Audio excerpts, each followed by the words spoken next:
everyone, this is Nikki Rowland and today I have a mini book to share for simple stories. So I'm using the brand new fabulous Feelin Frosty Collection. It is so awesome. It's a wintry collection, not Christmas at all, but winter. As soon as I saw this collection, I was so excited. It's absolutely a bit of me. It's my favourite collection of the year. It reminds me of my favourite all-time collection from several years ago, maybe 5 or 6 years ago. It was actually by a different manufacturer, although I suspect the same designer may have designed this one as well. I'm not 100% sure on that, but I believe that might be the case. So I was so happy to have this collection land on my doorstep and for me to get an assignment to use it. So super duper excited. I have some snow photos from earlier this year that I have not scrapped. So this was brilliant. I have done a couple of layouts with them, but not very many. I had lots of photos as well, and they were all fab. I decided to make a mini album, and I've just was completely inspired by the little snow globe in this collection. So quite often I take when I'm making a mini album, take inspiration from the icons in the collection, and the snow globe was just talking to me. I actually sat down to make 2 layouts with this collection today, not a mini album, but as soon as I sat down to start working with it, the snow globe just wouldn't go away. Just, once you have an idea in your head, it just fosters, doesn't it? And I couldn't stop thinking about making a snow globe mini album.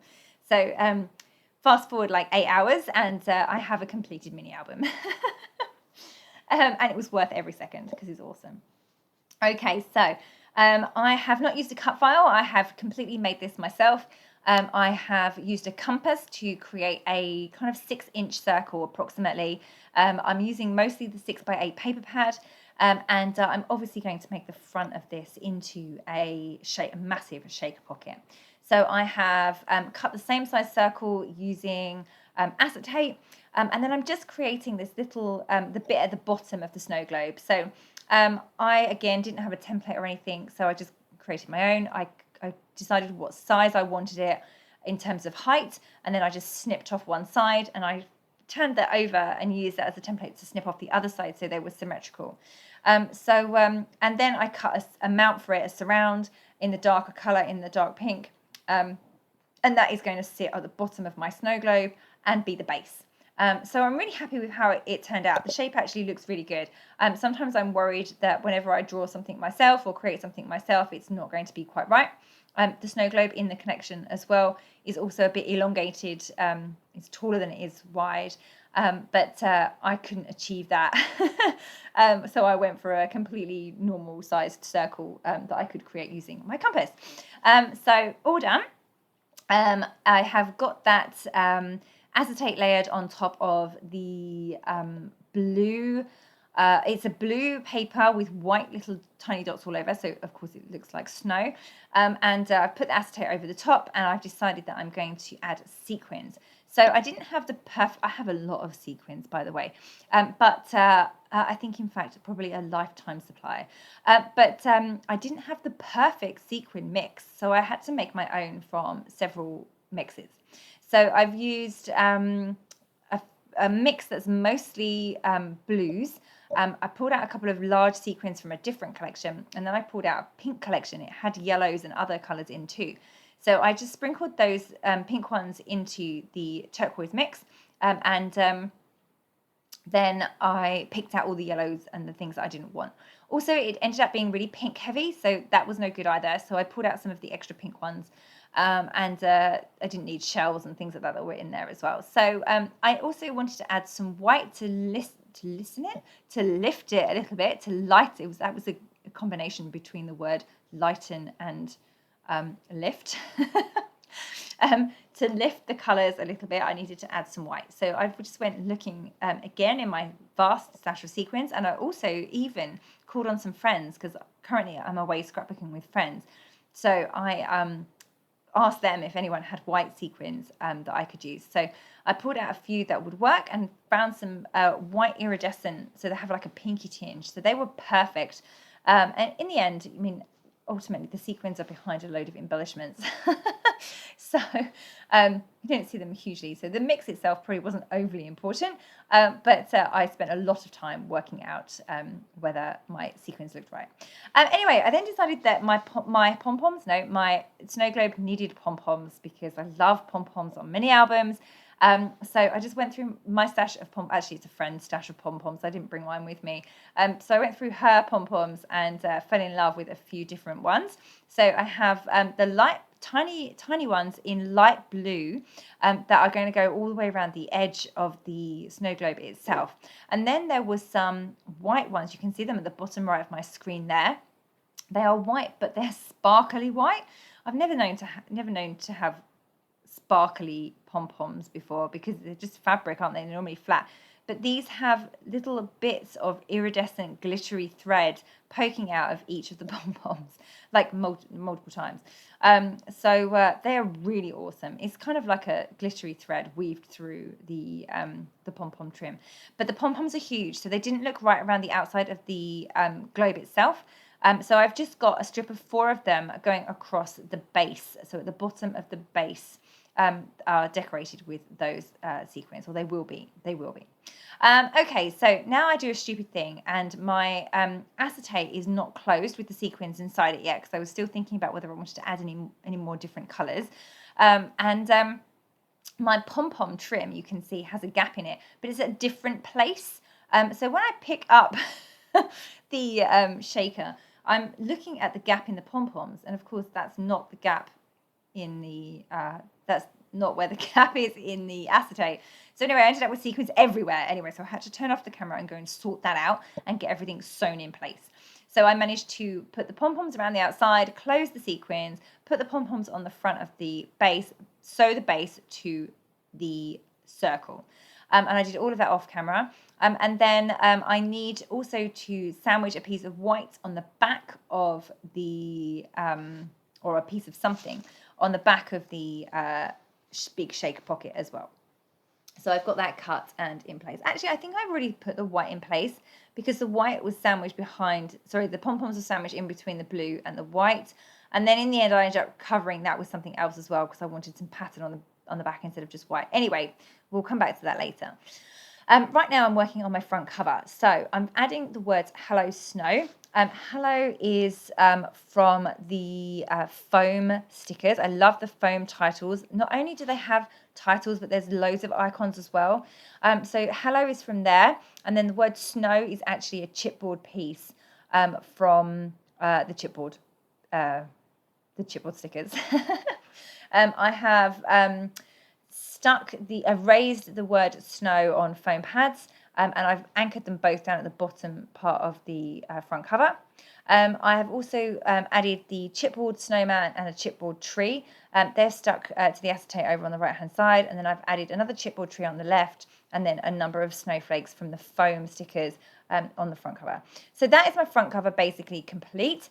And now I need to work on how I'm going to put this mini album together.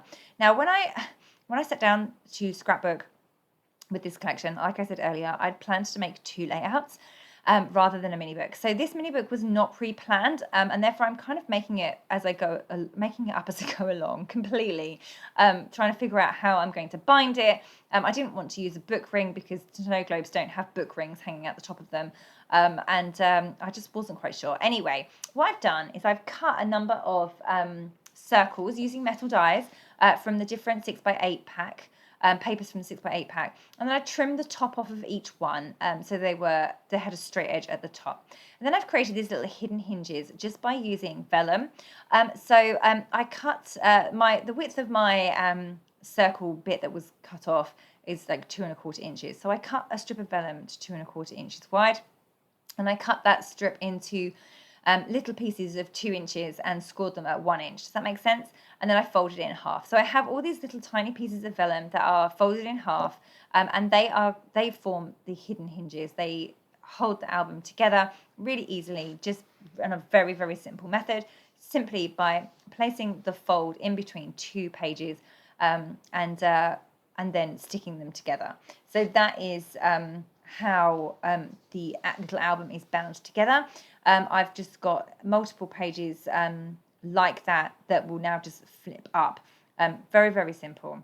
Halfway through making the album, I decided I needed a back cover as well, and I needed to attach the two together somehow, and so it would stand up. So this album really has evolved. If I was to teach somebody how to make this album, I would teach it in an extremely different way to the way that I made it. I definitely made it more complicated method than I should have done. But the principle really is extremely simple. It's just that I hadn't got it clear in my mind when I sat down to make it, exactly what I was going to do, because like I said, I was going to make two layouts. So don't quite know what went wrong. It was the snow globe that did it. I just couldn't stop thinking about the snow globe. Okay, so therefore I've covered the back of my front cover with pattern paper, although that does actually get changed. Now you can see that I've flipped forward a little bit and I've managed to get the whole thing assembled, because I really had to turn off the camera and get myself sorted. So here is my little flip up inside. You can see that I've made a back cover as well. I've replaced the pattern paper, although the trees are upside down at the moment, so I'm going to sort that out later on when I do the decorating. Back covers are attached by a piece of just a loop of ribbon at the top and sewn in place. And that's it. That is the album done, and now I just have to decorate it. So I'm going to switch over to a flip through now of the completed album, all the photos and everything in place.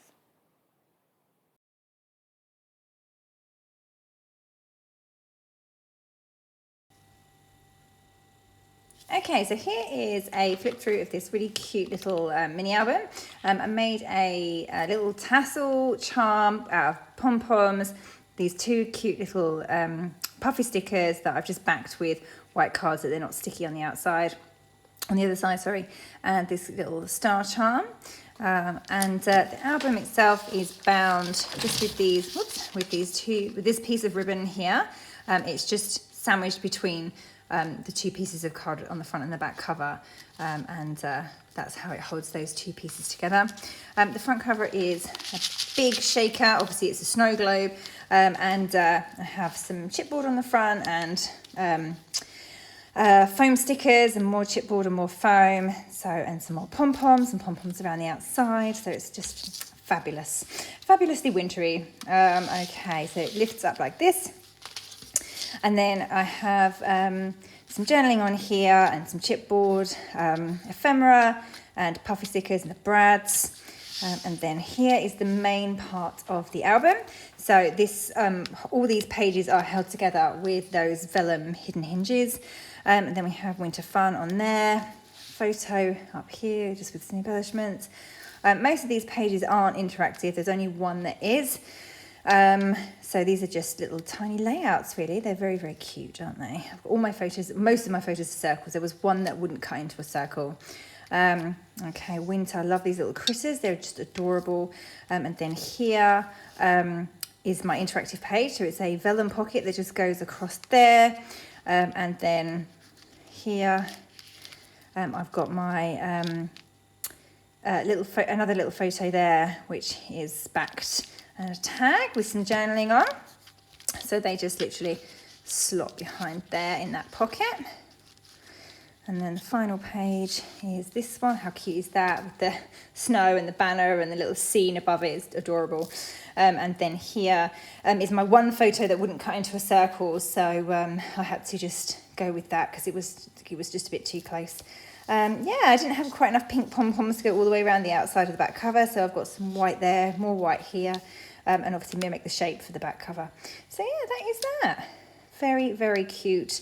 This collection was an absolute pleasure to work with. I've just loved it. So super duper cute. And it stands up as well. It stands up better, not on a particularly smooth surface, but there you go. All done. Thank you so much for watching. Okay, so that is the album complete. I hope you enjoyed seeing it finished with the flip through. Here are a few close-up photos of some of the pages. My photos aren't brilliant because, like I said, I was away whilst I made them photograph this. So I may well replace them on the Simple Stories blog. So go and check that out. So here it's all finished. I love how it turned out. It's just so fabulous. This Feelin Frosty collection is totally awesome. Thank you so very much for joining me today. I hope you've been inspired to use the Feelin Frosty collection. That was Nikki Rowland for Simple Stories.